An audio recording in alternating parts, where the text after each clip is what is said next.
सभे मगहिया भाई बहन के भूलेटन काका के राम राम। आथिन मगहिया खबर में सुनते देश दुनिया के खबर। गया पितरपक्ष मेला में अगले 4 लाख से बेसी पिंडदानी श्राद्ध पिंडदान और तर्पण कर चुकलन है। बिहार के मुख्यमंत्री नीतीश कुमार कहलका है कि जे केंद्र में उनका सरकार बनत तब पिछड़ा राज्य के विशेष राज्य के दर्जा दिल जाए। कर्नाटक में धर्मांतरण बिल विधान परिषद से भी पास कर देवल गए। मैट्रिक और इंटर के परीक्षा ले 25 सितंबर तक ऑनलाइन फॉर्म भरल जाए। लखीमपुर में पेड़ से लटकल 2 बहिन के लाश भेटाए। 6 आरोपी के कैल गेल है ई मामला में गिरफ्तार।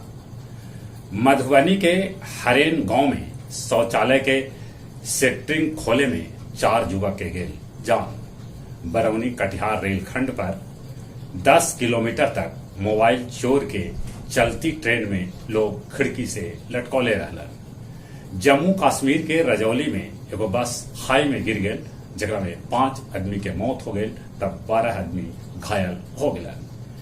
बेगूसराय गोली कांड के 4 गो बदमाश के आखिरकार पुलिस गिरफ्तार कैलक। लखनऊ के दिलकुशा में घर गिरे से 9 आदमी के दब के मर जाए के खबर।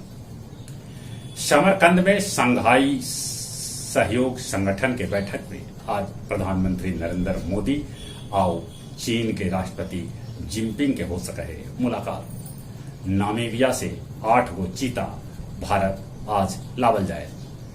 पुतिन के कार के बम से उड़ावे के कोशिश कैल गई। महारानी एलिजाबेथ द्वितीय के अंतिम दर्शन ले 4 किलोमीटर तक लगा लम्हल लाइन। भारत लौटी 60 गो सिख के तालिबान रोकला।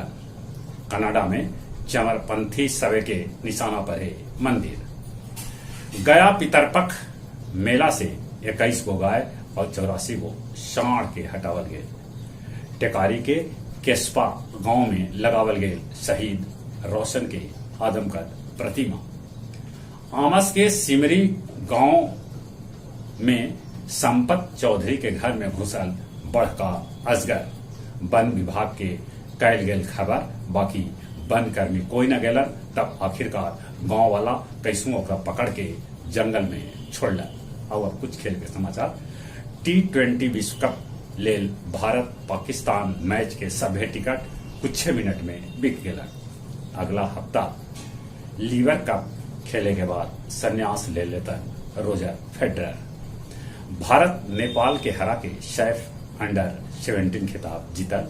84 बछर के बाद डेविस कप में जर्मनी फ्रांस के हरौलक।